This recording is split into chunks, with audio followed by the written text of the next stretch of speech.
Welcome to Buddha at the Gas Pump. My name is Rick Archer. Buddha at the Gas Pump is an ongoing series of conversations with spiritually awakening people. We've done well over 600 of them now, and if this is new to you and you'd like to check out previous ones, please go to batgap.com, B-A-T-G-A-P, and look under the past interviews menu. This program is made possible through the support of appreciative listeners and viewers. So if you appreciate it and would like to help support it, there's a PayPal button on every page of the website, and there's also a page explaining other ways to donate if you don't want to use PayPal. My guest today is Lynn Twist. And I first saw Lynn speak at the Science and Non-Duality Conference many years ago and was really inspired by her presentation and have always wanted to have her on, and now we're finally doing it. And I usually don't read people's bios because it's kind of boring to just hear me read. I'd rather have the person tell their own story. But there's so many things that Lynn has done, and I'm afraid she won't mention them all if I leave it up to her. So I just want to read her bio, and then we'll take it from there. So over the past 40 years, Lynn has worked with over 100,000 people in 50 countries in the areas of fundraising with integrity, conscious philanthropy, strategic visioning, and having a healthy relationship with money. Her clients include Microsoft, Procter & Gamble, the International Unity Church, Charles Schwab, United Way, the National Black Theater of Harlem, Harvard University, and others. She's a sought-after speaker. She has presented for the United Nations Beijing Women's Conference, where, I listened to your whole book, Lynn, and there were some horrific stories of women telling, maybe we'll get to those, that were told at that conference. State of the World Forum, Synthesis Dialogues with His Holiness the Dalai Lama, and the Governor's Conference on California Women, among others. A recognized global visionary, Ms. Twist has been an advisor to the Desmond Tutu Foundation and the Nobel Women's Initiative. Lynn is the recipient of numerous prestigious honors, including the Woman of Distinction Award from the United Nations. She is a co-founder of the Pachamama Alliance, a non-profit organization whose mission is to empower indigenous people of the Amazon rainforest to preserve their lands and culture. In addition, Lynn serves on a number of nonprofit boards, including the Fetzer Institute, the Institute of Noetic Sciences, many of whose members I have interviewed, Bioneers, Conscious Capitalism, and Women's Earth Alliance. From working with Mother Teresa in Calcutta to the refugee camps in Ethiopia and the threatened rainforests of the Amazon, Lynn's on-the-ground work has brought her a deep understanding of the social tapestry of the world and the historical landscape of the times we are living in. So, that's Lynn's bio. Actually a highly condensed version of it, I'm sure, because you've done so many things. Do you ever get the feeling, well, when you hear somebody introducing you like that, are they talking about me? Did I actually do all that stuff? Because don't you kind of have a feeling that in some sense you're an instrument of something much larger than yourself? You know, you're not tightly constricted by the confines of your individuality. There's some larger intelligence or something that's guiding you and that you're serving. Yeah, absolutely. So I'm always sort of, oh my God, I must be 150 years old. But I just have been so fortunate and so I'll say called. Mm-hmm. And when you are called the way I have been fortunate enough to be called, you are used well by the universe, and you do become an instrument of the future, of what wants to happen, of the kind of the highest aspirations of the universe. And it gives you a lot of freedom. It sounds sort of like, oh my God, you get burdened with all these big problems. No, it's the opposite. You get liberated into service, and you don't worry about the problems anymore because you're working on them. You know, when you sit back and look at the world and it's such a mess, you just like get scared and worry and kind of shut down. But when you get into action on the things that are really challenging all of us, there's no time to worry. You just are making it happen. So it's as you said, I mean, I'm really saying the same thing you said. I feel that I've become an instrument of that what wants to happen, I sometimes say, and I just did say, or what the universe is trying to accomplish and this evolutionary leap that I feel very clearly we're on as a human family, that's our job now, to take an evolutionary leap, or not, and or not would be not a good choice. But we certainly have that opportunity, and we're certainly being invited, encouraged, asked, and demanded to do so. Yeah. And I'm sure you experienced that when you step forward and make yourself an instrument like that, then you have a powerful wind filling your sails, so to speak, and people might look at you and say, where does she get all this energy? But, it's coming from a really deep place that you are just a representative of. Right. It's coming through me, not from me. Exactly. Yeah. So it's coming through me from the natural world, from the earth. I was just in the Amazon rainforest in August. I hadn't been there, although that's where we work. That's our commitment. As you said, the Pachamama Alliance is designated and designed and devoted to empowering the indigenous people of the Sacred Headwaters region of the Amazon rainforest to preserve that sacred place, that their land and culture, but moreover, that source of the Amazon system, which is the source of our climate system. And I hadn't been there in 2 years, and I had, before that, been going all the time. So I didn't realize what a huge source of energy, inspiration, really like unbounded, almost power that came through me when I was in the Amazon, because I'm clearly an instrument of that ecosystem. And so the energy comes from there and comes through me as long as I'm clean and clear and open. Yeah. Remember that prayer of St. Francis, Lord, make me an instrument of thy peace. Yeah. I'd like to actually, you alluded to the shift the world is undergoing, and I'd like to start with that. And perhaps I'd like to, if you feel it's the right place to start, you were first called to the Amazon, which is not something you had thought of doing, because you began having these recurring dreamlike visions of painted faces arising out of the jungle. I think that might be an interesting place to start. Okay, well, this is if we go back to 1994, I was doing a favor for a friend, a donor, who was one of the contributors to the Hunger Project, and I was responsible for the fundraising for the Hunger Project, a very large global organization that exists today that's working on ending world hunger. And most of our focus, my focus, was sub-Saharan Africa and India and Bangladesh, or the Indian subcontinent and the African, sub-Saharan Africa, where the majority of hunger and real abject poverty exists. I wasn't working at all in South America or Central America. I wasn't even thinking about South America or Central America, and also wasn't thinking about the environment. In 1994, thank God other people were, but I wasn't. I was working on hunger, really our human condition.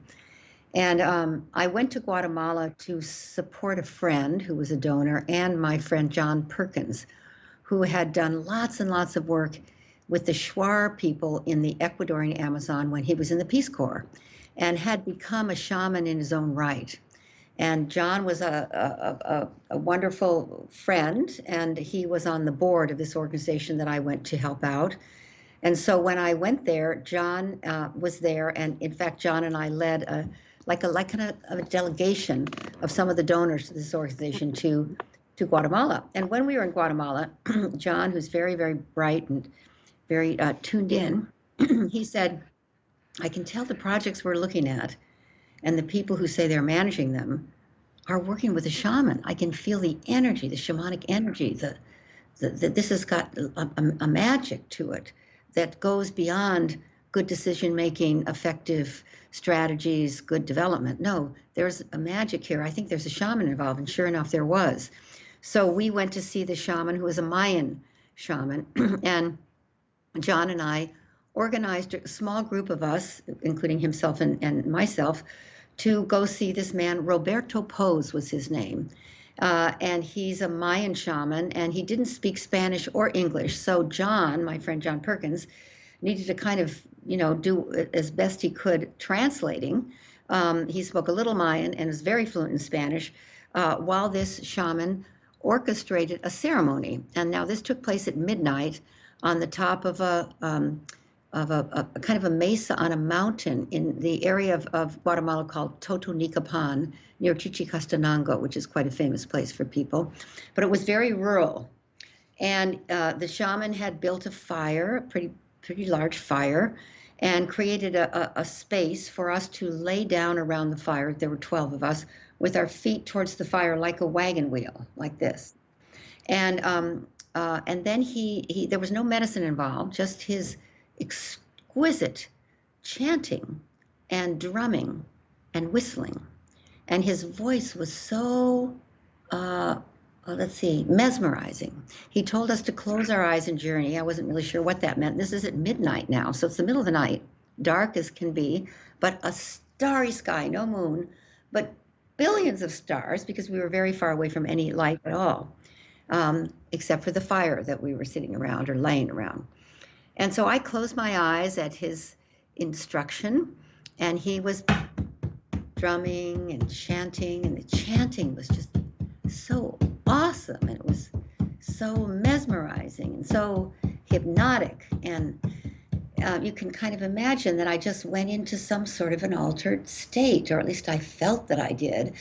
But then I was sort of bothered by my right arm. It was quivering, and I felt it sort of transform into this giant thing, and I realized it's a wing, and I had to extend it while my left arm was quivering, and it too was turning into this gigantic wing. And then I felt this weird beak-like thing growing on my face, and I absolutely had to fly. There was no way I could continue laying on the ground like that.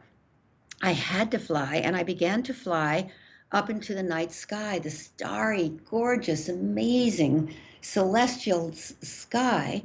And I could still hear the shaman's voice and the drum as if it was right next to me. And I remember looking down and seeing the fire and the people around the fire. And I even saw myself down there, lying there, as I flew in kind of slow motion up into the night sky. And at a certain point, even though I still heard the drumming and the chanting, I was now looking down over a vast, unending forest of green. It started to dawn. And it was so beautiful. It was so glorious. It was so vast. It went forever and ever and ever and ever and ever.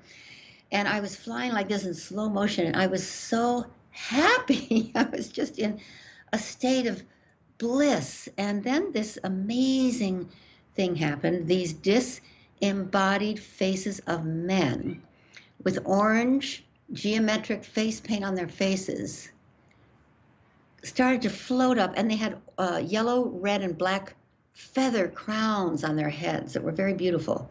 These men's faces started to float up from the forest floor through the canopy to me, the bird. And there were 3, 4, 5, 6 of them, and they were calling to the bird in a strange tongue that I didn't understand. And then they would disappear into the forest, and I kept flying in slow motion like this giant bird, which I had become. And then a little bit later, they started floating up from the forest again, calling to the bird in a strange tongue. And this went on and on. They would disappear, they would reappear. They would disappear, they would reappear. And they were beautiful. They were, it was so hypnotic, the whole experience. I was so ecstatically happy. And I was in this mesmerized state of kind of bliss as these faces kept calling to me. And then at a certain point, I heard a very loud drum beat like that, and it was startling. And I remember sitting up and opening my eyes and realizing I didn't have wings, I didn't have a beak, I was a human being. And I looked across the what used to be the fire, which had now become embers, so it was a pretty long time, at the shaman, and he was giving me this sort of strange look. And all the other people were, coming out of whatever it is they had experienced. And you could tell everybody had had something major happen for them. So the shaman, as best he could through John's translation, asked us to share our journey. And one by one, people shared that they had each become an animal. Every single person had become, somebody became a wolf, another person became a snake, another person became a deer, another person became an otter. When it got to me, I shared about becoming this giant bird, and having this experience of these encounter with these incredible indigenous faces. And then the next person shared, the next person shared, the next person shared. And then it got to my friend John Perkins, and he shared almost the same vision that I had. So the shaman completed the ritual, dismissed everyone but John and I, and sat us down and told us this was not a normal vision. This is a communication. You're being called, and you need to respond. You need to go to the people who are calling for you. And I was just doing this trip to Guatemala as a favor to a donor. So I didn't want to get engaged there too much. I had huge responsibilities in sub-Saharan Africa, India, and Bangladesh. I was ending world hunger. It was a big job. It wasn't, I couldn't check it off, you know? So, so I said to John, whatever it is, you do it. He said, I know who they are, Lynn. I know where they are. They're the Achuar people. They've had no contact with the outside world. This is a first contact invitation. It is phenomenal. It is historic. You have to go. I know where they are. I know who they are because they're the neighbors of the Shuar that I've been working with. I recognize the facial markings. I recognize the crowns. I know we must go. And I said, and he said, they're in Ecuador. I said, John, I've never even been to South America. I don't speak Spanish. I need to go end world hunger. You do that. So he said, well, they won't leave you alone till you come. And I didn't really buy it, you know. I just thought, wow, this was pretty cool, but I can't do this. So I went from there to Accra, Ghana, which is the capital of Ghana, to a hunger project board of directors meeting for the Ghanaian Hunger Project. And we were sitting in the first floor conference room, a small conference room at the Novotel in Accra, Ghana. I'll never forget this. There were 5 people in the meeting. I'm sorry, 5 men and 3 women in the meeting, and myself. And the 5 and 3, they were all Ghanaian people, and they had just beautiful blue-black skin. Ghanaian people are very beautiful people, and their skin is very dark. And so we're sitting around this table, and I'm sitting in on their board meeting. I'm from the global office, and this is their board meeting, so I wasn't leading it. I was just sitting in on it. And then at a certain point, all of the men, all 5 men, started to have orange geometric face paint just appear on their black faces. And I just was, you know, I thought I was crazy. And everyone kept talking as if this wasn't happening. There was no mention of it. So I thought, oh my God, I'm a little nuts from that thing in Guatemala. So I did what all women do. We go to the ladies' room when we don't know what to do. The ladies' room. So I went to the ladies' room. I washed my face. I splashed cold water on myself. I shook myself and, you know, come out of this, whatever it was that I was envisioning there. And I walked back into the room and everybody was normal. They were still talking. And then within 10 minutes, it happened again. Orange geometric face paint just slowly appearing on the men's faces, just the men. And I fell apart. I burst into tears. And so everybody kind of, what's wrong? What's wrong? And I said, well, I don't really know, but I'm feeling very, very ill and I need to go back to the United States. I've been in too many time zones, too many countries. I can't stay. I was supposed to stay a week. So they all, you know, very, very concerned for me, but I said, just let me go up to my room. This is 1994, no cell phone, no internet. So I go up to my room, I pack my bag, I take a taxi straight to the airport. I didn't know how I was going to, you know, get on a plane or where I was going to go, but I had to find a way back home. So I get to the airport and I take the first plane to Europe, which was to Frankfurt. Then I went from Frankfurt to New York, and then New York to San Francisco. So it was a really long time, this journey home. The whole time, the faces kept moving towards me. Whether I had my eyes closed or open, the faces just kept reappearing of the men with the orange face paint and the yellow, red, and black feather crowns. So when I got home, I was a total wreck. And I told my husband, Bill. Let me just ask here, had you ever had kind of mystical or visionary experiences, or was this totally new to you, something like this? Well, I was on the board of the Institute of Noetic Sciences. I had been vice chairman for years and been involved in experiments. I was open to mystical experiences. Yes, I think I was. But this was way beyond anything I'd ever known. This was too disturbing. It was not, it was scary, actually. So I get home and it didn't stop, the visions. And I tried to reach John Perkins and he'd gone back to the rainforest. So he was unreachable. I sent him a million faxes. That's what you could do then, and left him voicemails. You couldn't do anything else. But then he came home, and I told Bill that I was losing my mind. And he just said, you need to rest. You've been traveling too much, working too hard, like any good husband would do. But I didn't tell him about the faces, really, because I thought I was crazy.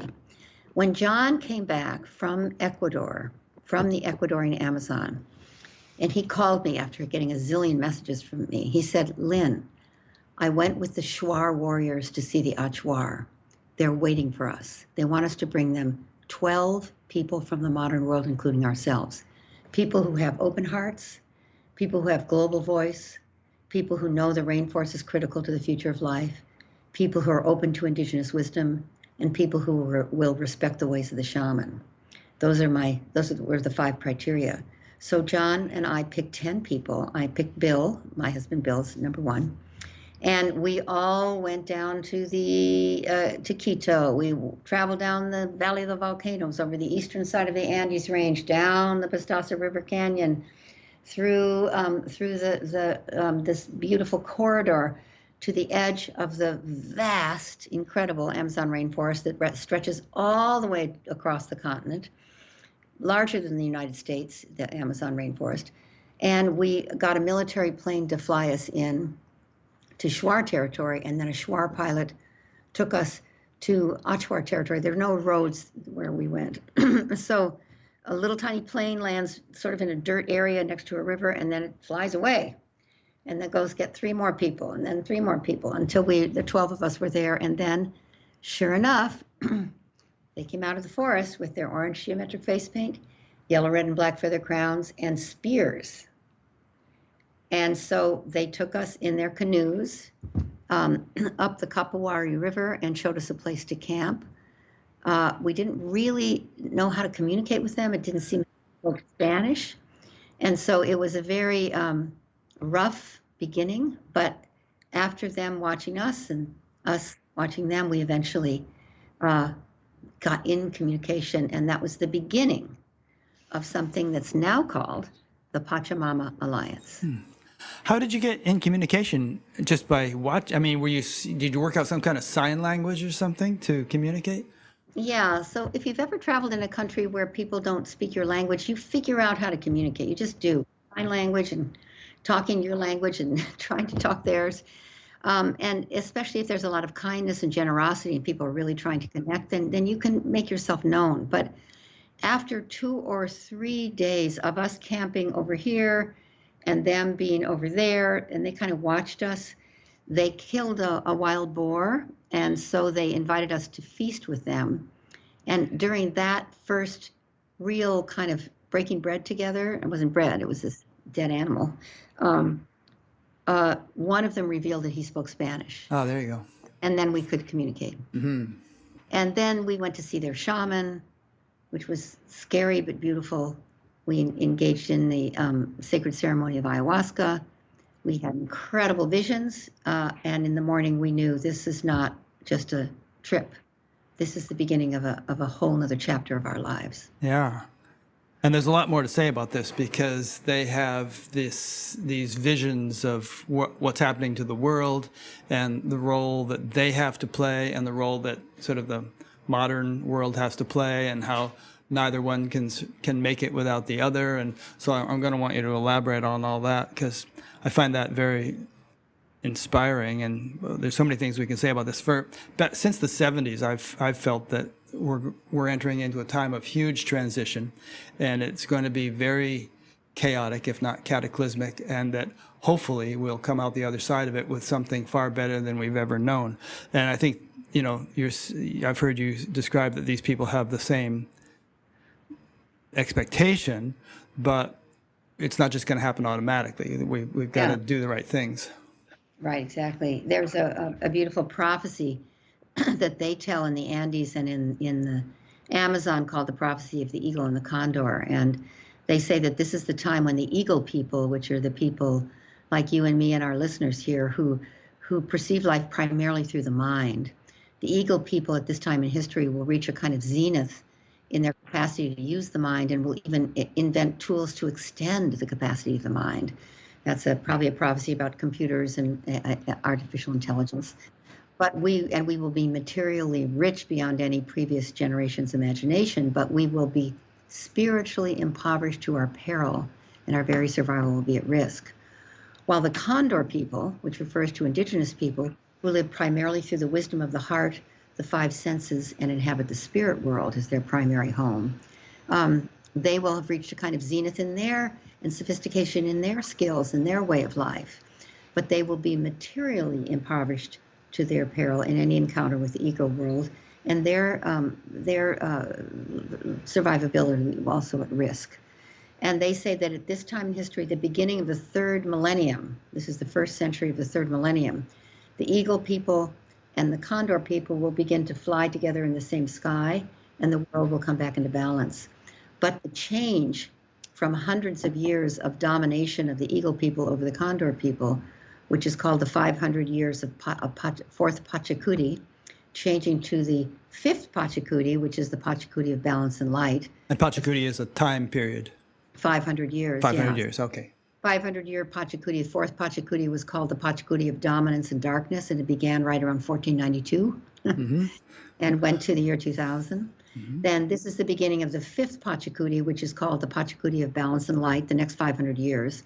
But the change from the fourth Pachacuti to the fifth Pachacuti will take, they say, 25 to 50 years. And during that time, Pachamama, which is their name for Mother Earth, will humble all her creatures with huge climactic events, earthquakes, temperatures rising, fires, floods, tsunamis, to humble all her creatures so they remember their rightful role in relationship with her going into the Pachacuti of balance and light.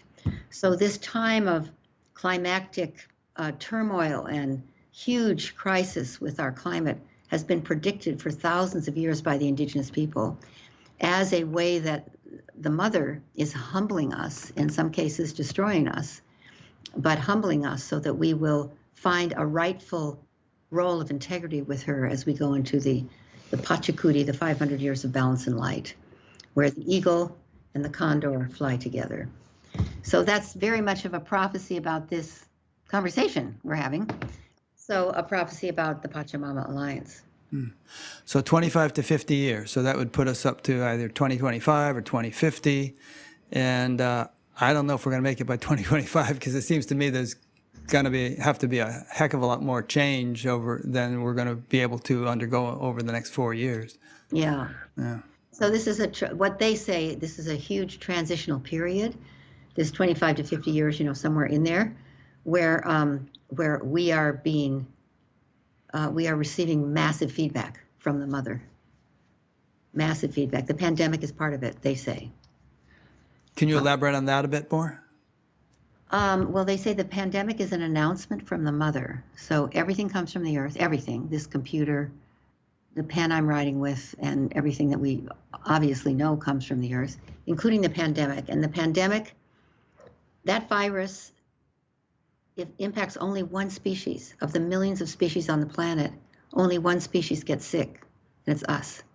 Why is that? They say that pandemic is an announcement. It's not a punishment. It's an ally. It's halting us. It's interrupting our way of life. So we have to stop and think and resource, reset, regenerate who we are for the next 500 years. And I call it morning sickness for a pregnant species that's pregnant with its own rebirth. And when a woman is pregnant and she doesn't know she's pregnant, and she's vomiting in the morning and feeling tired by 2 o'clock and wanting weird things and feeling very out of sorts and doesn't know she's pregnant, she actually considers herself sick. But if she finds out she's pregnant, then she's no longer sick. She's having a baby. And it's amazing. You're still throwing up, but you're like, wow, I'm going to have a baby. And I say that the pandemic is our morning sickness for a pregnancy that we're entering into as a species, to rebirth ourselves, co-labor, both men and women collaborate into a next evolutionary leap of what it means to be a human being. And all pregnancies do not produce a baby. You know, there's miscarriages and there's stillborns and there's all kinds of things. So we have to really realize that what this whole thing is, this is a metaphor, but they say, the indigenous people say, how we hold this interruption, the pandemic, how we hold the climate crisis is not happening to us, it's happening for us, it's feedback. And so that we will make the changes necessary to survive. And if we don't, we'll go extinct. Yeah. I mean, these things are happening for us, but they're also happening because of us. I mean, Yes. if it's true that the pandemic came from a wet market in Wuhan, the conditions in that place were horrific and horrifically cruel, you know, and it almost seems like something negative had to come out of that. Or if it came from a lab, you know, we shouldn't have been monkeying around the way we might have been in that lab. Either way, we create these things. Yeah. Right. And do you feel like people are getting the message? I mean, because, murders increased 30% in 2020 over, I guess, the average, or maybe the previous year. And there's a lot of people who still deny that there is a pandemic, or who deny or refuse to take things which could prevent them from getting sick.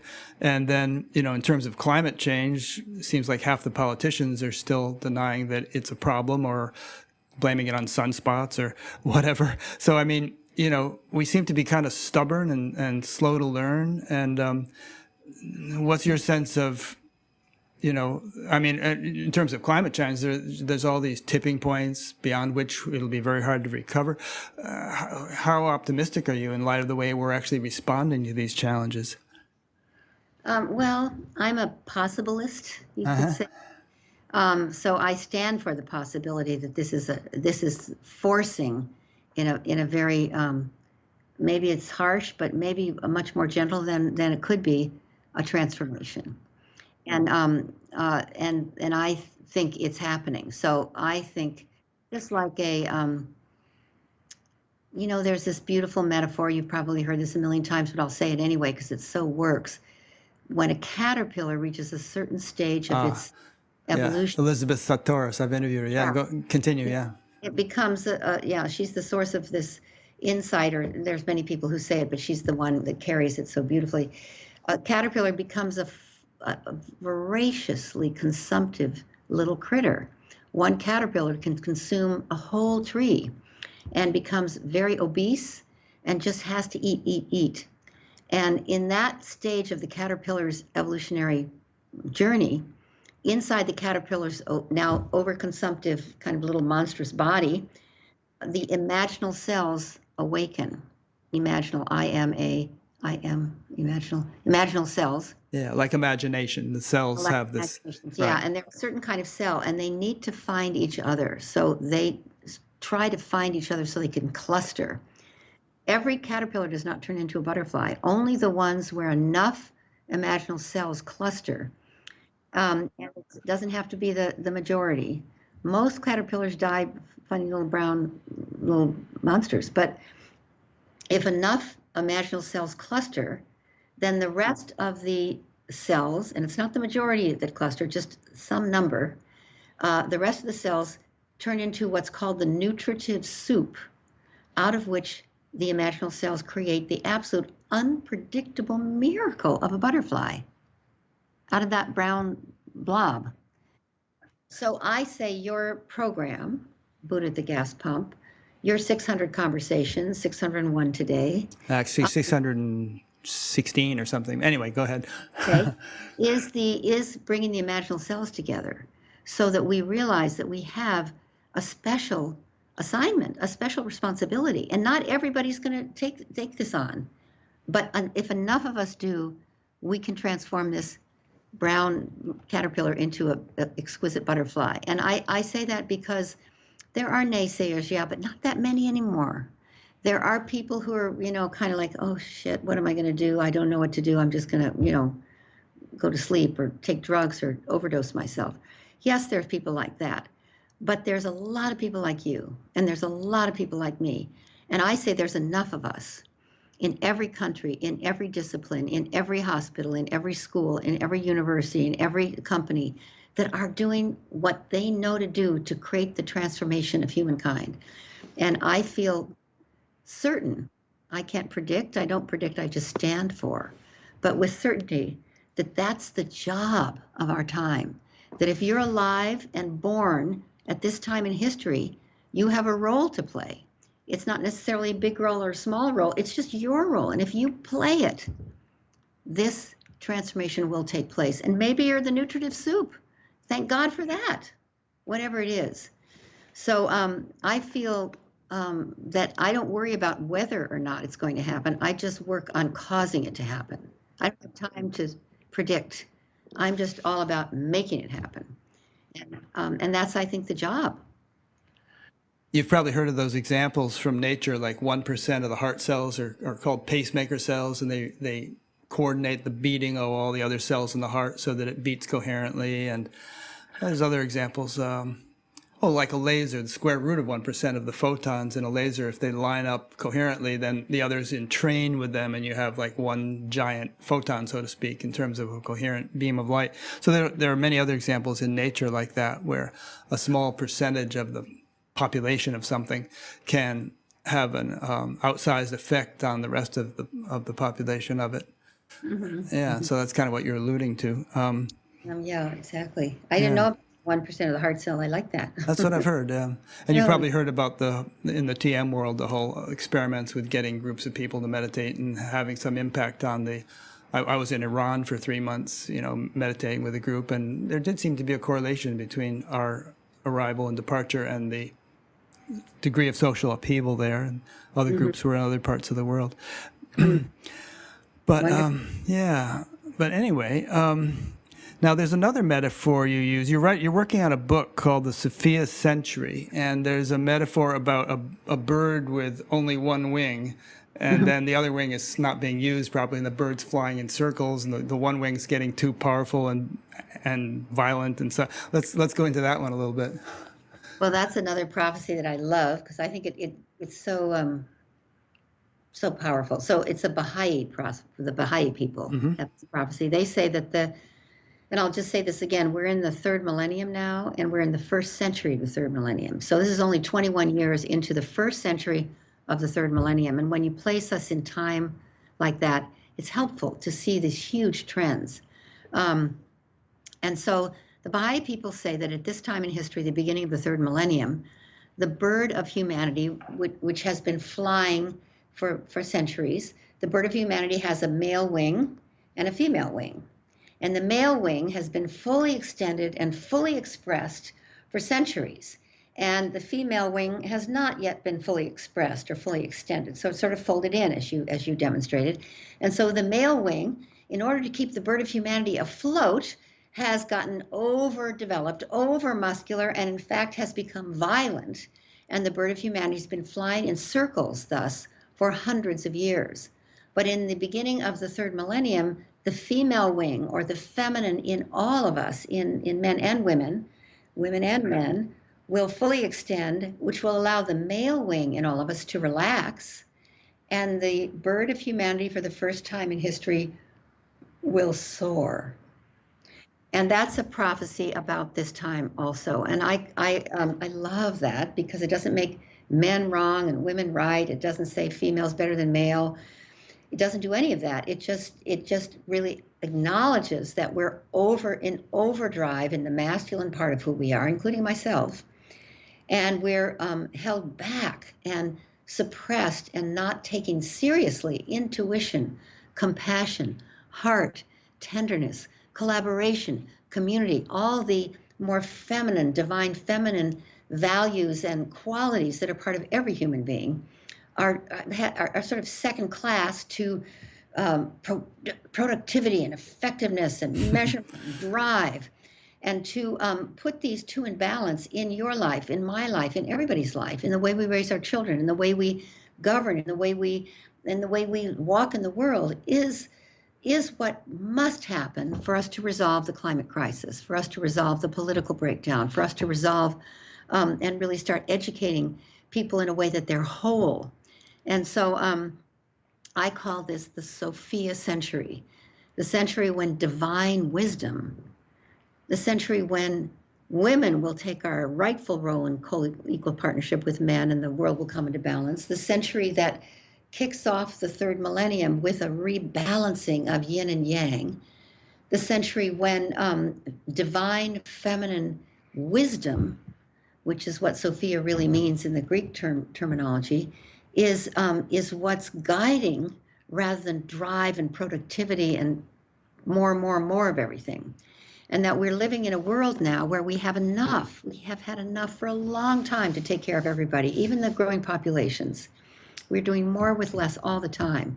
So we now live in a world where we don't need to compete the way we're competing. We just need to provide for each other. And that these feminine values that are in you, that are in me, that are inclusive, that are compassionate, that are connected, that are communal, intuitive, heart-based.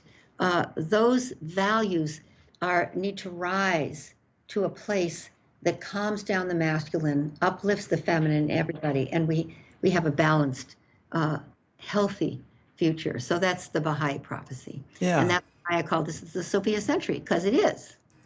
And it does seem that they are rising. I mean, there's a lot of evidence for it. I mean, women are just gaining more and more. Or you elaborate on how they're rising. You'd be able to say it more eloquently than I. Well, there's the women's movement, which began long ago when I was a young woman, actually, has really, really, really been a powerful marker. When I think about my daughter and then my granddaughter, my daughter is middle-aged. My granddaughter has just turned 22. She's black, white. She's mixed race. She's Muslim.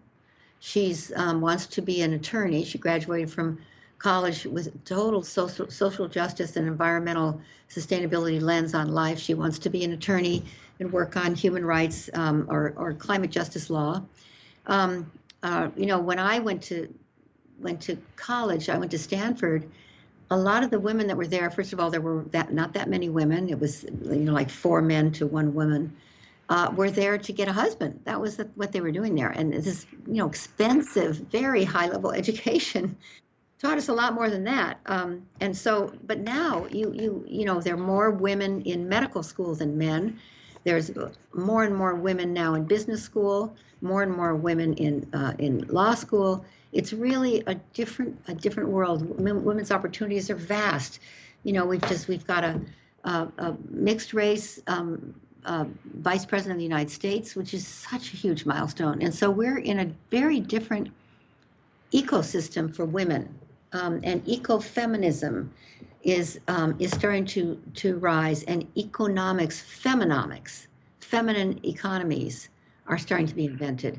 So I think it's happening absolutely, and it needs to happen more. And as the feminine rises, and not just in women, also in men, and is taken seriously rather than suppressed or considered wimpy or too emotional, we'll live with more heart.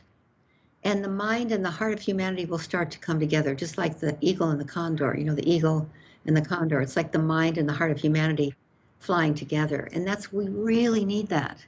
We really, really need that. And that's what is happening, and we need to have it happen as fast as possible. And I'm so thrilled that I'm alive to see it. Yeah. See it going in the right direction. Yeah. If we could take a time machine to the year 2100, when neither of us will be alive, probably, what do you think we'd see? Well, I think we'll see a world that is a much more balanced world with kindness and compassion, and heart-based energy playing such a vital role in governance. I think we'll have a completely different kind of education that'll be experience-based, that'll be nature-based. I think we'll have I think we'll have a kind of a gender equal world where men and women have all have the same choices that are appropriate to their gender. I'm just committed to that we'll have a world without hunger, a world without war. That war is so obsolete. Just physical violence is so obsolete. I think we'll live in a world where we'll top off our population at about 10 billion, and the planet can handle that. And we'll be much more cognizant about numbers, about how many of us there are and how many of us procreate, let's say.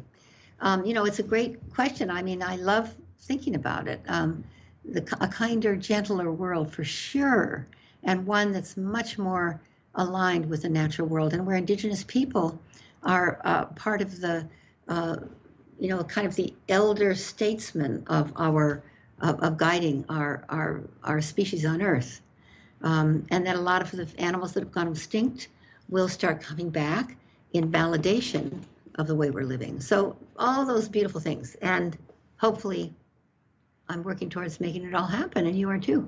Yeah. I don't know if it's my feminine qualities or what, but I can't walk past a worm on the sidewalk without picking him up and moving him to the grass, because he's going to die if he stays on the sidewalk. And I couldn't imagine myself going into the rainforest with a chainsaw, and or with a flamethrower and burning the whole thing down. And the people who are doing that, it's kind of like, forgive them, Father, they know not what they do. But if people, I should think that if there's a sort of an upwelling of higher consciousness throughout humanity, people just would recoil from doing anything like that. They wouldn't be able to bring themselves to do it. Maybe I'm speaking too idealistically, but I'm hoping that can become more the norm, because there's a kind of a numbness or an obliviousnness that seems to me drives people to behave in ways which are ultimately suicidal. As your friend Buckminster Fuller used to say, we're on a spaceship together, and if we completely defile it, then we're stuck. It's the only spaceship we've got.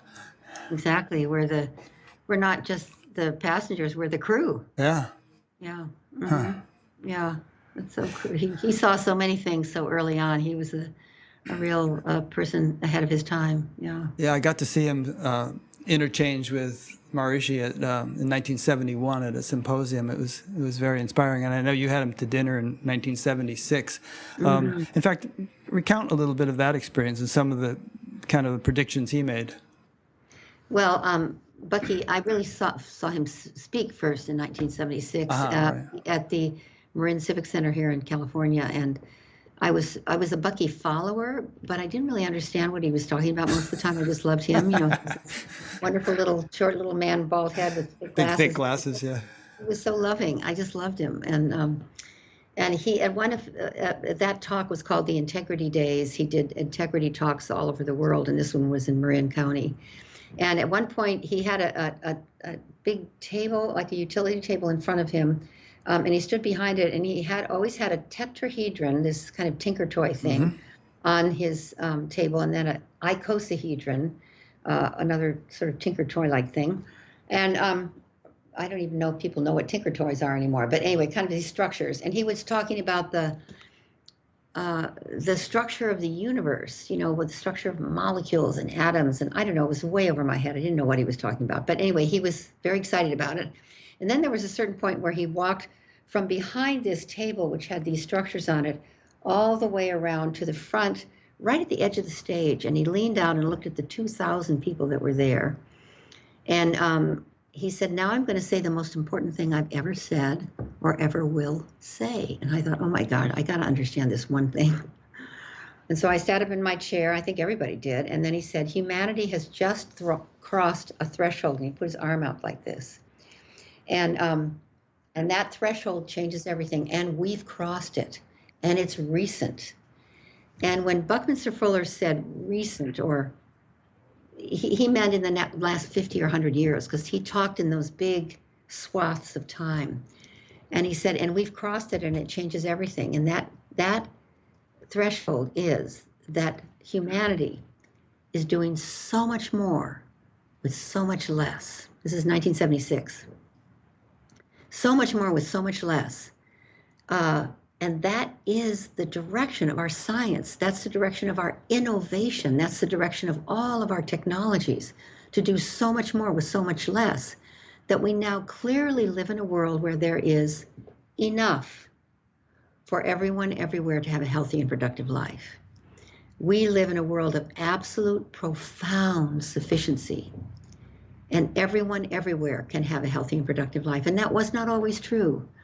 Before this threshold, we lived in a world of scarcity, where it was either you make it at my expense, because I make it at your expense, because there's not enough for both of us.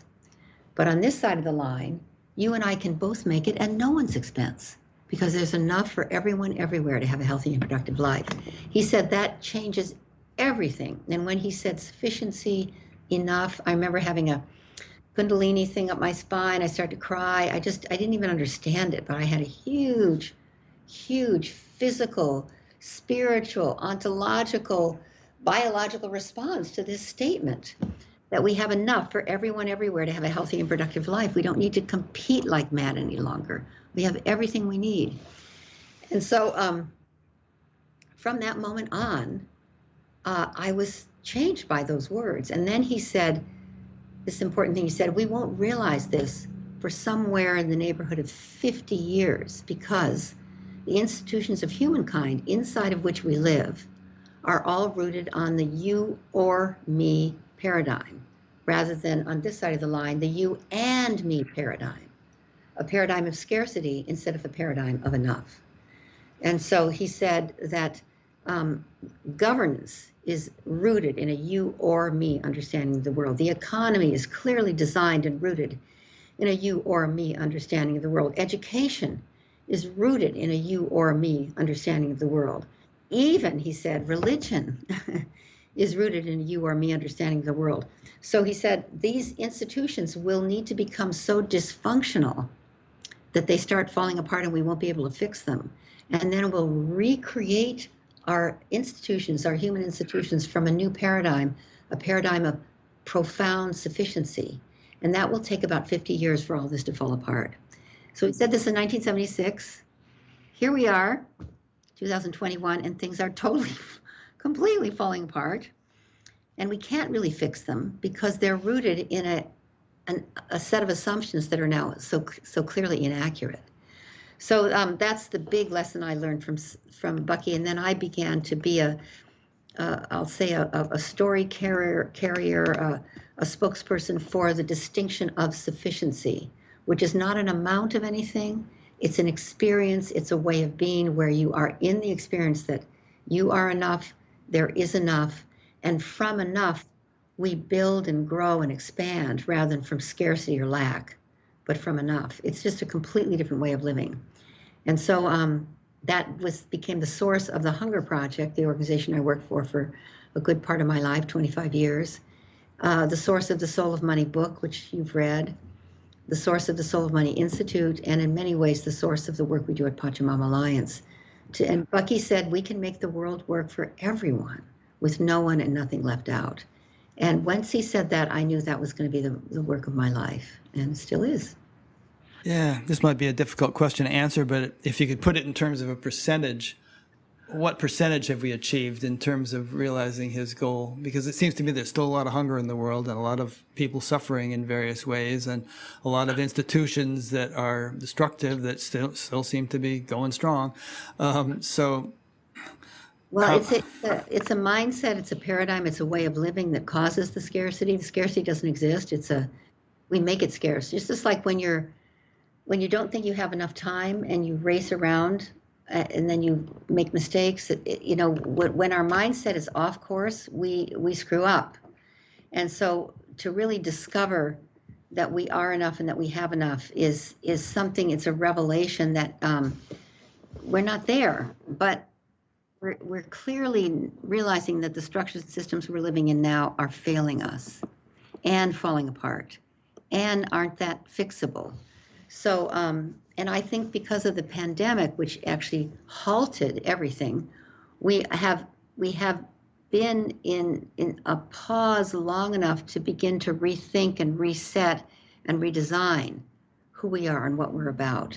And that's in many ways the gift of this pandemic and why it in many ways doesn't go away, because we need to really reinvent the whole world.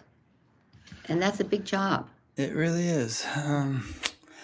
You know, it seems like sometimes something is really on the verge of collapsing, and then we prop it up because we feel like we'll be in dire straits if we let it collapse. Like at the end of the Bush administration, when the credit default swaps and all that were crashing the economy, and then Obama came in and gave trillions of dollars to the banks so they could survive because they were too big to fail.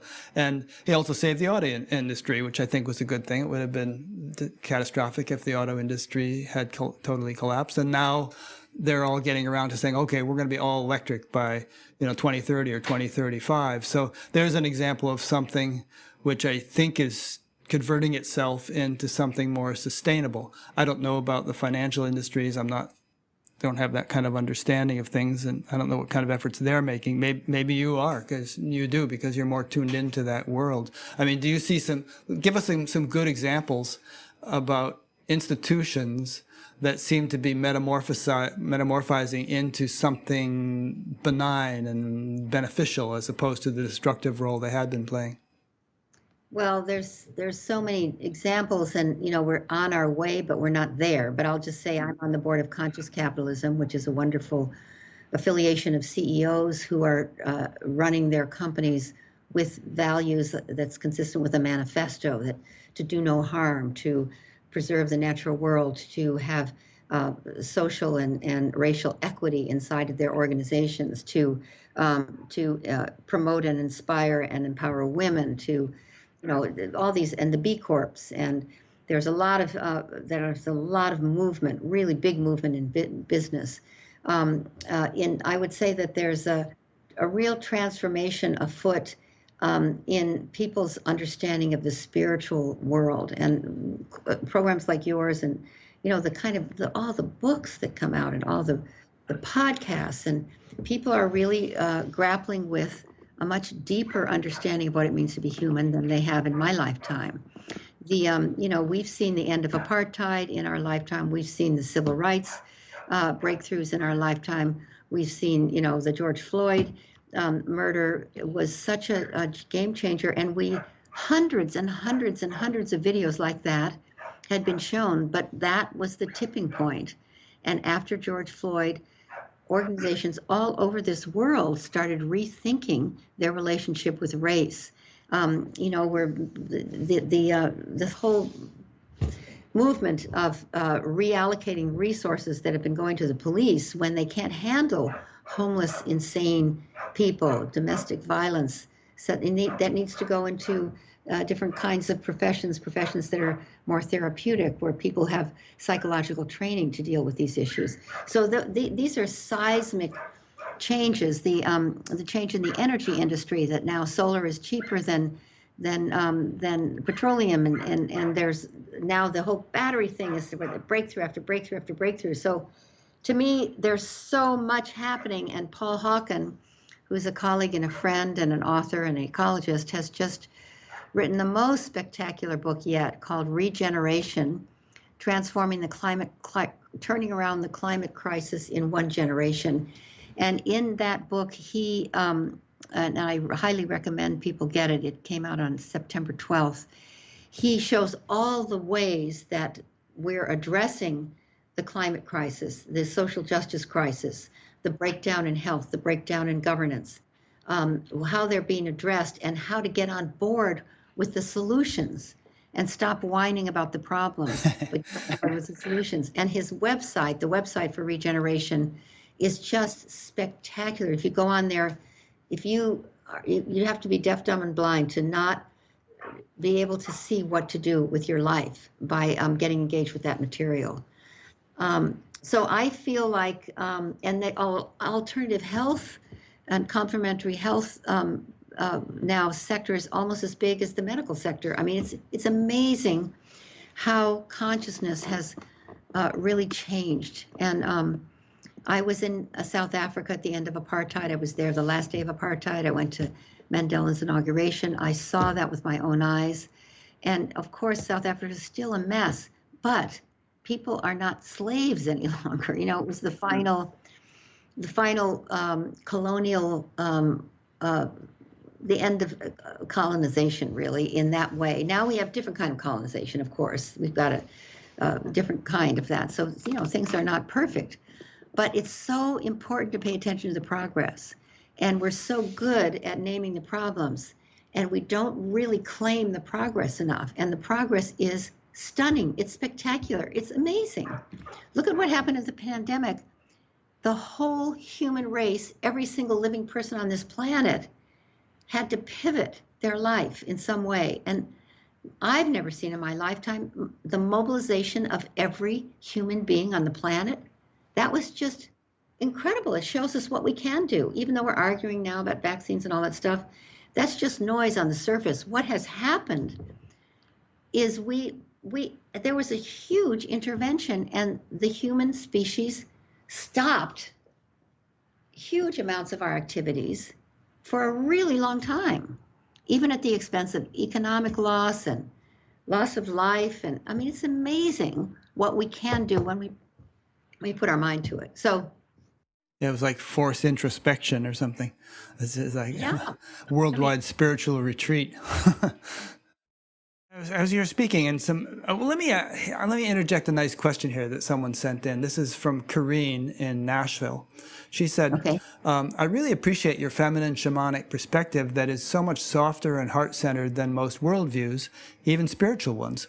At this point in time, regarding all of the issues you mentioned, specifically COVID and climate change, how can we serve and help you? I know we each have to do what we feel to do, but would love to know how you would feel most supported and served. Oh my God, how nice. Yeah, Thank isn't you, that nice? Kareen. Wonderful. Well, let's see. I'll give you 3 avenues. One is the Pachamama Alliance, Pachamama meaning Mother Earth, the alliance between indigenous people of the Amazon rainforest and conscious, committed people in the modern world like all of you, like you, Kareen. If you go to Pachamama.org, you can take our courses. Awakening the Dreamer is one. Another is called the Game Changer Intensive is the second. And now we're developing a leadership and action training to get in action in your community. Awakening the Dreamer, Game Changer Intensive educate you about the environmental, social justice, and spiritual crisis and how to engage with it in a way that's personally meaningful for you and personally productive for the planet. The Game Changer Intensive looks at systems and structures that keep us stuck in old ways of thinking and being that need to be dismantled and opened up. And then the Community Leadership Action Training has people work on their local watershed, their local forests, you know, things that are right there in front of their nose. And to take any of those courses and start getting in action in your local community would be one recommendation with Pachamama Alliance. And of course, you can always make a contribution to Pachamama Alliance. It's a public benefit, social profit organization, and you can just donate whenever you want. Click here. Then the Soul of Money Institute is my small business, and I'm about to lead a course on the Sophia Century called the Sophia Circle. And it's going to be small for 30 women. And if you're interested, just go to my website, soulofmoney.org, and you can sign up for it.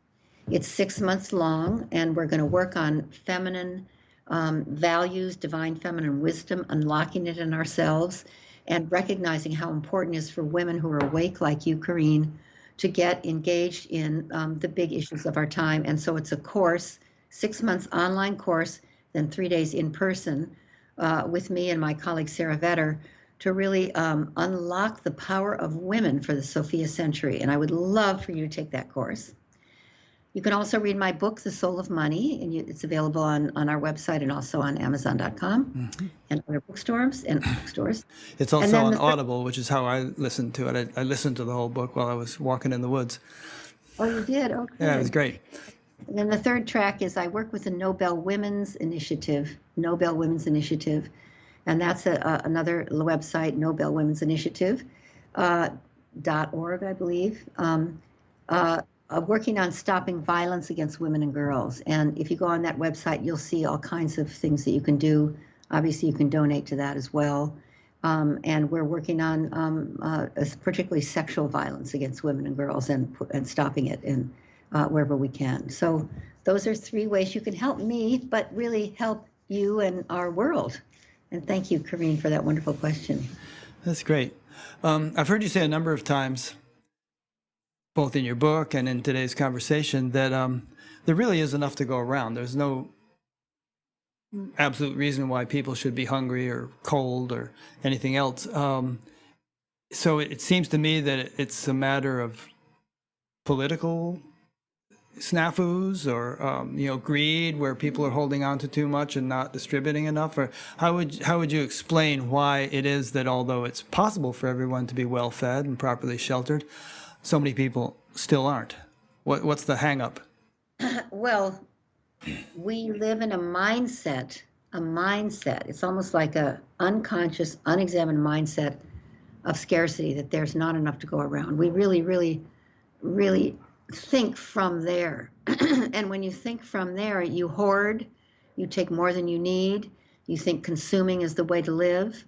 And so thus we have people who have billions and billions and billions of dollars, a handful of people, and then more and more and more and more and more of the rest of us are marginalized. And that is the outcome of a mindset. It's also, all of our systems are organized that way. So wealth gets driven to the top at the expense of everybody at the bottom, so in the middle. But it's a mindset. And so the Soul of Money book and the Soul of Money courses are all about breaking that mindset open, so that we see, when you know that you're enough, you have total confidence and trust in your life, in the universe, and you don't hoard. You don't take more than you need. In fact, you become someone who shares, who gives, who serves, who contributes, because you realize having enough, that what you appreciate appreciates is a phrase I use. When you really appreciate what you have, you want to share it. So it's really all in the way we see the world. And if we see that there's not enough to go around, then we hoard and massively accumulate and out of fear. But if we know we have enough, then we share out of love. And it's really very Buddhist. It's very much what your program is about. I'm sure your 600 speakers, really, we're probably all saying in our own voice some of the same things. That what we need is a transformation of our consciousness. And greed is really a behavior that comes out of fear. But there's nothing to fear. We have enough. We're okay. And obviously there's places in the world where there isn't enough food. Obviously there's places in the world where there's enough water. I worked on hunger and poverty for 25, 30 years. I know that, up close and personal. I know that very deeply. I worked with Mother Teresa. At the same time, each and every human being is enough in their own right. And it's the systems and structures that are driving us to take from each other rather than share with each other, driving us to accumulate rather than allocate. I want to be known for what I allocate, not what I accumulate. Why would I want to be known for that? But a culture that's hell-bent on consumerism and commercialism and more and more and more and more and more is the water we're swimming in. And we need to shift not only our mindset, but the water we're swimming in to see clearly that we're okay just the way we are. And the job now is to build communities, caring communities that manage our resources in a way that ensures that everybody has what they need and want, but not way more than they want or way more than they need, but what they need and some reasonable amount of what they want. And that's a very different world than the one we have now. But we can do it. We can do it. I'm sure that's what you're working on in your own right, everybody who's listening. And I know you are, Rick, because of the kind of people you're asking to come on your show. Yeah. I remember when I used to teach meditation, I would sometimes say, we don't have an energy shortage or a food shortage or anything else. We have an intelligence shortage. And But the thing is, we're actually all sitting on an unlimited reservoir of intelligence, at our very essence, at our very core, and we can tap into that. And in my own experience, once I, started meditating regularly, I just found this upwelling of energy and creativity, and more. And having been a high school dropout and getting in trouble, and all, it just my life did a 180, and I started getting all productive. Got a job and joined a band and did all kinds of fun stuff. So I think. How people feel if they're exhausted and they're not sleeping well or something, and it's hard to do anything and accomplish anything. But if you're really well rested, you kind of go at the day with enthusiasm and you accomplish a lot. My experience is that it's possible to sort of retune your makeup such that you operate that way more naturally and automatically all the time, and your life becomes that phrase in the 23rd Psalm, my cup runneth over. You begin to feel so full that you overflow. And if everyone were doing that, we just have this mutually reinforcing abundance in the world. That's right. That's what money is actually designed to be that way. It's a current. That's why it's called a currency. It's designed to move, not to get held and hoarded, but to move. That's really exactly what I love what you said, and that's so true. Yeah. Yeah. Now, a question came in that's a little bit similar to the last one, but maybe you can put a different spin on the answer. This is from David in Berlin. He's asking, could you elaborate on how we can help ourselves to step into our personal service? I experience it as very difficult to clearly understand and develop my service. Thank you so much. Well, I'm going to tell a story. That's probably the best way to answer that question. Thank you, Mr. Berlin. David from Berlin. David from Berlin, yes. Well, I'll just say that one key to all of this is gratitude. And I once had a wonderful conversation with Brother David Steindl-Rast, who's a Benedictine monk from Austria. And he has a website called gratefulness.org, and he's in his 90s, and he's just the most amazing guy. And I once asked him, he writes about gratefulness, that's his kind of signature. And I once asked him, Brother David, what's the difference between gratitude and gratefulness? And he gave me the most beautiful answer, and this might be helpful to you, David. He said, gratitude has two great branches. One is gratefulness, and the other is thanksgiving. Gratefulness is the experience of life when the bowl of life is so full that it's almost overflowing, but not quite. The bowl of life is so full that it's kind of bowed at the top, but not yet dribbling over the edges. And that's the experience of the great fullness of life. And when you're in the great fullness of life, you're one with God, one with the universe, and there is no other. It's all one. And that is so fulfilling that the bowl of life starts to overflow. And that puts you over here in the other branch of gratitude called thanksgiving. And when you're in the branch of gratitude called thanksgiving, the bowl of life is like a fountain. It's overflowing. And so all you want to do is give and serve. And so you're so grateful to discover there's an other. So you can give and serve and contribute and share. And that's so fulfilling. It puts you in the great fullness of life again. And you're one with God, one with the universe, and there is no other.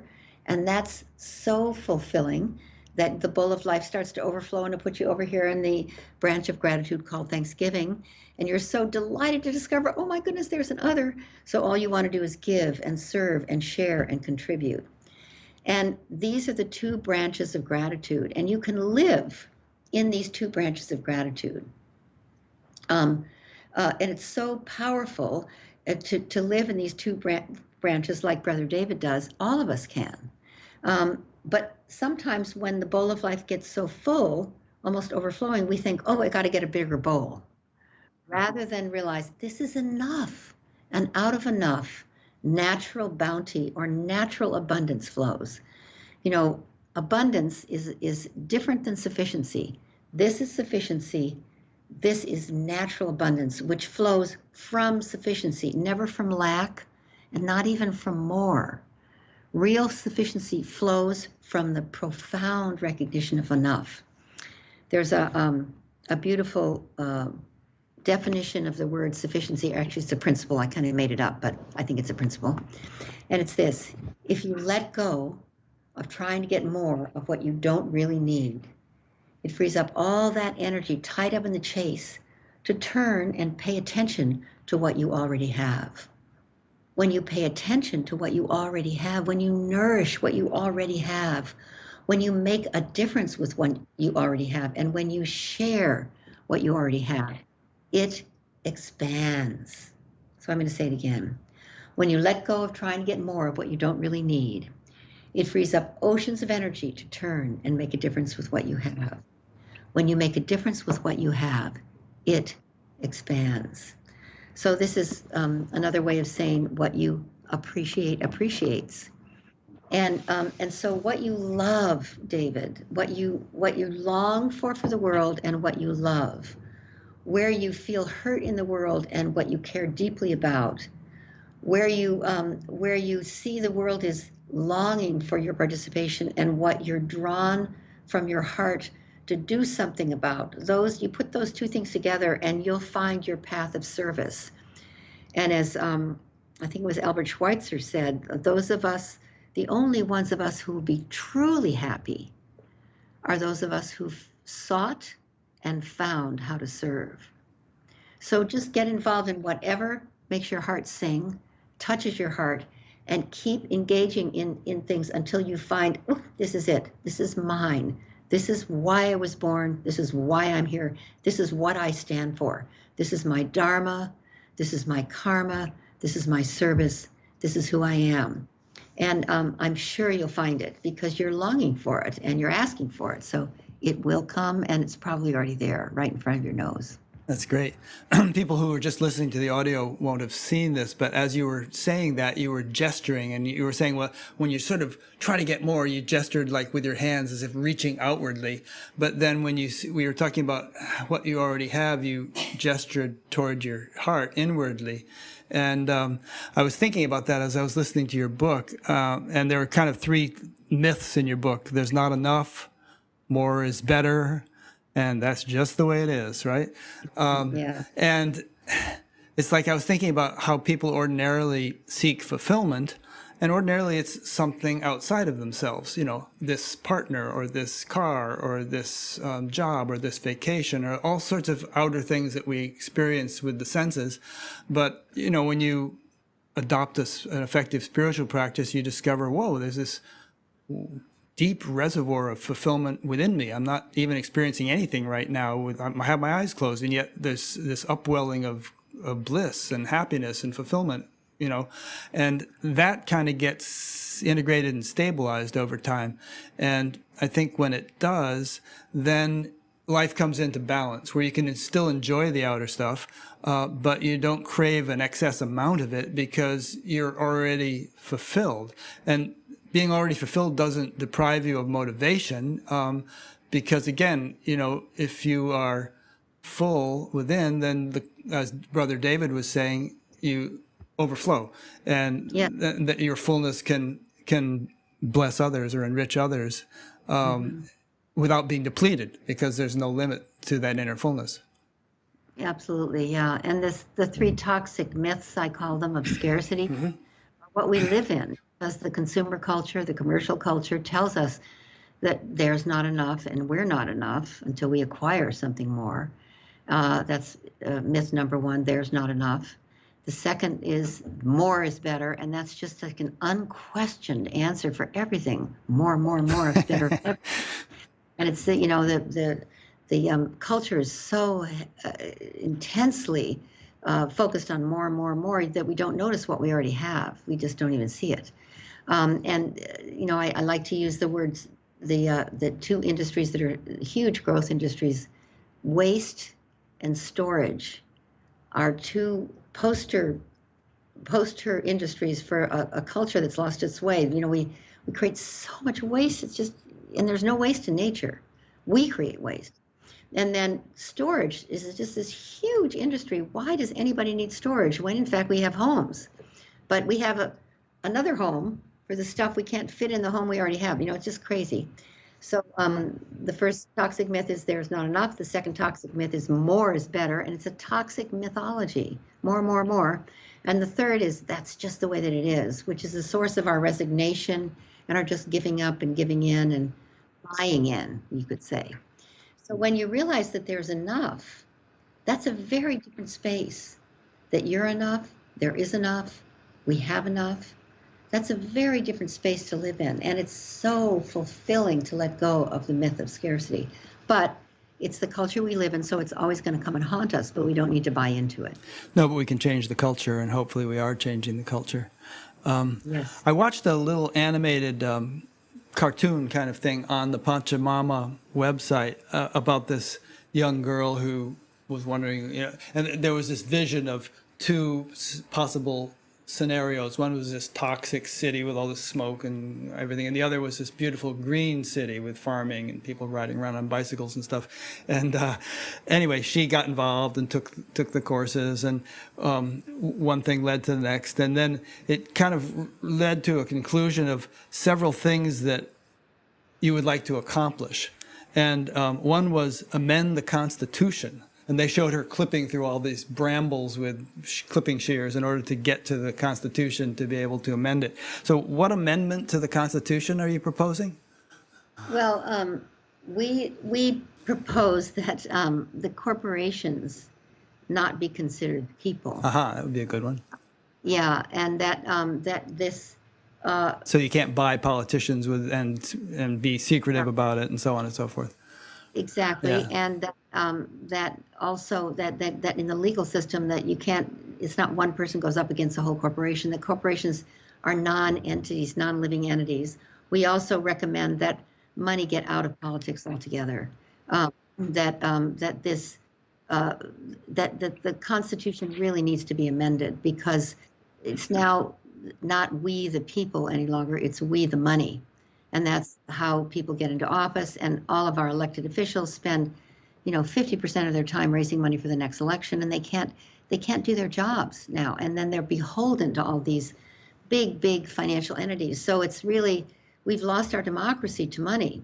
So we feel there's an organization called Move to Amend, which is a organization that's really brilliantly looking at the Constitution and what amendments could we make to this brilliant document, the Constitution, that would get money out of politics and that would get a corporate power tamed so that corporations are not running the government, but people are. So that's really amending the Constitution. Move to Amend is a wonderful organization. Plus, the CELDEF, the Community Legal and Environmental and Legal CELDEF, CELDEF, Community Legal and Environmental Defense Fund, I think it's called. So there's a lot of people working on that, on changing the very fundamental laws. In Ecuador, where we worked on something very beautiful, which is now in Ecuador under the Constitution, nature has legal rights in court. Oh, so yeah. a forest system or a river system can be defended in court before it gets damaged. And that's another thing that we feel that living entities need to have legal protection. But corporations are not legal entities, and they get protected more than nature does. So there's a lot of things about law that can make a very big difference in changing the way we live. Yeah, it seems like a catch-22 in a way, because all these powerful money interests are controlling the guys who would have to change the Constitution, and so they're not going to want to change it, because they're getting the money from these. But, a lot of impossible things have happened throughout history. And the Soviet Union fell, and slavery was ended, and women were given the right to vote, which is a no-brainer, but for most of our history, they didn't have it. Yeah, gay marriage, watching there that. you go. And no one would, and you couldn't have predicted that it was going to happen as soon as it did, but it did. Right. There's a lot of things that we've seen miracles in our lifetime. We just have to keep realizing we're making progress rather than falling backwards. We're going forward. Yeah. Yeah. And I just want to interject here, because sometimes people wonder, well, what is all this about? I thought this show was about spirituality. Aren't you getting all into politics and economics and all this stuff? But my conception of spirituality is that it's a holistic thing. It certainly includes the transcendent, divine realm and all that, but it also includes the world in which we live, which is also divine. And the great spiritual leaders, most of them that I can think of, have not only spoken about that kingdom of heaven within, but they've been quite outspoken about treating each other fairly and feeding the poor and making the world a better place. So in my book, that's definitely part of spirituality, and I think you Right. see it that way too. I do. I don't think we can ignore, politics has such a kind of dirty name now because of all the things that we've seen in the last few years, but it's a very noble thing, that taking responsibility for governing ourselves, and we need to do it with a spiritual root. Otherwise, we won't do it well. And so it needs to be part of the conversation. Spirituality needs to be part of that conversation, and that conversation needs to impact the way we look at our spirituality. As you know, because you're doing this wonderful show, you can't just meditate everything away. Yeah. It certainly makes a huge difference in keeping us centered, so that we work from a wholeness and respect and a deep place when we're working on the things that we are challenged by. But we can't do it without coming together in community and without getting engaged from a taproot of spiritual power. And our love for the natural world is so key here. I was just watching a very beautiful video by Joanna Macy, the great ecologist and Buddhist scholar, and she's very clear that love is the driving force that will heal this planet and heal our relationship with the planet. The planet will be fine, but our relationship with the planet needs to come from love, and that's one dimension of one beautiful dimension of what it means to be spiritual. Yeah. On the point of not meditating things away, there's a couple of verses in the Bhagavad Gita. One is Krishna instructs Arjuna to kind of be without the three gunas, or to transcend. But then 3 verses later, he says, okay, now established in yoga, perform action. Get out there and do something with this inner reservoir that you've tapped. So I think that, someone like yourself has been really doing that all of your life. And it's inspiring. I just listened to your talk at the Bioneers Conference. I'm not sure what year it was. It might have been back to 2010 or something. You were crying, and it was this beautiful talk. But there's something so spiritual about enterprises like that to me are just it's really essential. You can't get if we don't save the world, we're not going to have any world to live in should we become enlightened. So improving the world is part of the package of developing ourselves spiritually. Yeah, pretty important, I'd say. A world to be spiritual in. Yeah, absolutely. For Indigenous partners, that's where they come from. They live in a deep spiritual relationship with life, and they don't really live in the material world very much. They live in the spirit world, and that's their dreams and their plant medicines and their relationship with the spirit of the rainforest. I was once walking behind a Zappa man named Manare Ushiwa, and he was walking very silently through the forest, and I was following him, and he had a machete, and he was cutting a path for us. And then at a certain point he stopped, and he said to me in a very soft voice, do you feel them? And he looked around like this, and I thought, who is he talking about? Do you feel them? He said. And we were very alone in this vast, vast, beautiful rainforest. And then I didn't know what he meant, and I just waited, and I what do you mean? And he said, the millions and millions of souls. And for him, every leaf, every branch, every ant, every termite, every snake, every monkey, every flower, everything had a soul. So do you feel them, the millions and millions of souls? And I started to cry after that, because I realized, my God, I didn't ever realize that they have a soul too. And I just was so moved by that. And then from then on, and I've been working in the rainforest for a long time, when I'm in the forest, I actually do connect with millions and millions of souls. And if we think about life that way, that's the way they live in this in the spirit world of souls, that everything has a soul, and that everything deserves our respect, our reverence, our love.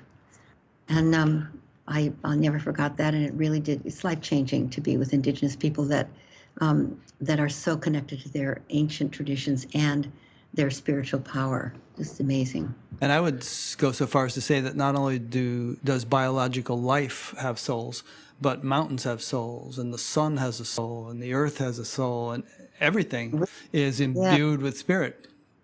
Absolutely, absolutely, Yeah. yeah. And when you see life that way, it's so fulfilling. Everything's so abundant. Yeah. And extraordinary. It's all just one kind of unbounded ocean of the divine interacting within itself. Fantastic. Absolutely, yes. Well, I Wonderful. promised you we keep it to about an hour and a half, and we've reached that point. Are there any really pithy things that you feel like we didn't cover that you'd like to say, or anything you'd like to say in closing? Well, in closing, I'd like to say anyone listening to this program is someone who's awake, who's on a spiritual path, who's intrigued and engaged with how they can make a difference with their life. And I want to bow to that. I want to bow to you, Rick, for hosting a conversation today, all the conversations that you've had, which I'm sure draw the best from people, and certainly you were really effective with me. And then I want to say that I think we're poised and engaged with the greatest transformation in the history of our species, and it's such a privilege to be alive and participate. And whatever participation people have chosen, thank God for your participation. Thank God for your energy, your love, your spiritual power, and staying connected to this kind of conversation, which affirms us and keeps us on track at a time when we're going through some sort of a huge, transformational change, almost like a wormhole. And we'll make it if we hold hands and stay together, like the imaginal cells clustering. So thank you for including me, and thank you for being so engaging and so respectful and so fantastic. Well, thank you. The pleasure's mine. You're working on 2 books, as I understand it. One about living a committed life, and the other about the Sophia century, which you spoke about earlier. Is that right? 2 books? Yes, yeah, one book. Yes, I haven't started Sophia Century, so that'll be a while. But A Committed Life is underway and probably will come out next year. Okay, great. Well, when you publish them, if you'd like to do another interview, just get in touch and we'll do it. Thank you so much. I would love to. Okay. So thanks so much, Lynn. It's really been a pleasure. The whole week has been a pleasure listening to your book and listening to some of your other recorded talks. It's just, it's like every week when I interview a guest and I prepare all week long, I kind of get to know them, by tuning into their work. And it's really been a delight getting to know you. It's really so enriching. Thank you. It just kind of lights up my life. Thank you so much. Yeah.